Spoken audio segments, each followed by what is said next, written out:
ያው የምትወቂ ስሜ ሉል ታከለ ይባላል። የምጫወተው ካራክተር ደግሞ ኤልያስ ወይም ደግሞ ኤላ ፒስ ነው። የሚገርም ካራክተር ነው። ያው ወደ አፍላ ክሩ የተቀላቀልኩት መጀመሪያ እንደዚሁ ስኩል ላይፍ እሰራ ነበር። ልጅነት የሚል ድራማ ነበረ። ከዛ በኋላ ይሄ ካስት መውጣቱ ሰማሁ። ኦዲሽን ስሰማ በጓደኞቼ ምክንያት ነው የሰማሁት። በርግጥ እነሱ የመጀመሪያዎቹ ዙሮች ላይ መጣው ነበር። ከዛ እኔ የሆነ ዙር ላይ መጣው። በቃ ያው ካስት ተደረኩ ገባሁ። አፍላ ፍቅር ሙሉ ክሩ ፍቅር የሆነ ክሩ እመቤቴ የሆነ ከውጭ ሲታይና ውስጥ ላይ አንድ አይደለም።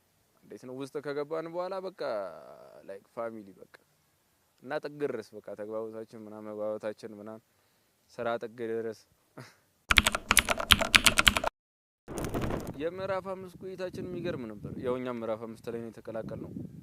ሙሉ ሲዝኑን በሚገርም ሁኔታ አሪፍ አድርገን ያው በአቅማችን እነሱም ያገዙን እዚህ ደርሰናል። ሌላውን ደግሞ እናንተ ተመልካቾች ታውቁታላችሁ። አረ ብዙ አሉ ግን አላስታውሳቸውም።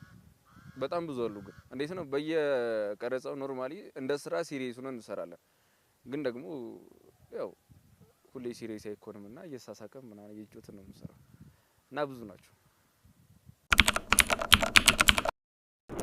ባይ ዘ ዌይ ሙሉ የአፍላ ፍቅር ክሩ ጀማው ፈታ ያለ እና ይበልጥ ግን በቃ እንዴት ነው በታሪክ ሳልገጣጠም ፈታ የሚያደርገኝ ቲቸር በቃ ኖርማሊ እሱ እዛ ሌላ ቦታው ነው እየሰራ ስናየው ራሱ ቢያስቀን አይነት ሰው ነው እና ከኔ ጋር ደግሞ ታሪክ ተገናኝተን እየሰራን ደግሞ እንትን የምንለው አቡሽ ያልኩኝ ኢሱ በስማ ከኢሱ ጋር እንደዚሁ ነው በቃ እንትን የምንለው ኢሳያስ ናታን ማለት ነው።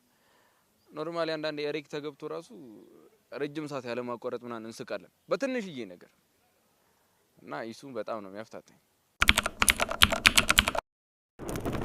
ከሁሉም ጋር እኔ እስካሁን ታሪኬ ከተገጣጠመባቸው ሰዎች ጋር ይሄ የከበደኝ እንትን የለም። ሁሉም ጎበዝ ናቸው፣ ጎበዝ አክተሮች ናቸው እና ታሪካችንም ፒስ ነው ከሁሉም ጋር። ያው እንግዲህ ምዕራፍ 5 ላይ ብዙ አዳዲስ ነገሮችን አሳይቶናል። አሪፍ ታሪኮች ተጨምረው አሪፍ ነገሮች ነበሩ ምዕራፍ 5 ላይ።